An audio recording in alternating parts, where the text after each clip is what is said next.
Yadav Osmania university research స్కాలర్గా OUJSPలో కోకనీనుగా పనిచేస్తున్నాను.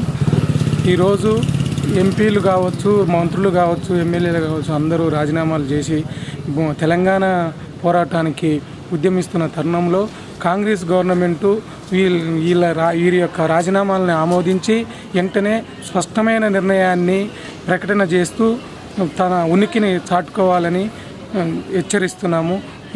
అదేవిధంగా యూనివర్సిటీలో ఈరోజు ప్రజాస్వామ్యబద్ధంగా శాంతియుతంగా అహింసా మార్గంలో విద్యార్థులు ఉద్యమాన్ని కొనసాగిస్తున్న తరుణంలో పోలీసులు హింసా మార్గానికి ప్రేరేపిస్తూ బాష్పవాయువులు కావచ్చు, రబ్బర్ బుల్లెట్లు కావచ్చు ప్రయోగించి విద్యార్థులపై అమానుషంగా కేసులు పెడుతూ వాళ్ళని అనేక ఇబ్బందులకు ఒత్తిళ్లకు గురి చేస్తున్నారు. ఇవన్నీ తక్షణమే గవర్నమెంటు మానుకోవాలని, పోలీసు వ్యవస్థ ఇలాంటి హింసా మార్గాన్ని తక్షణమే ఆపివేయాలని విద్యార్థి సంఘాల తరపున మేము హెచ్చరిస్తున్నాం. అంతే.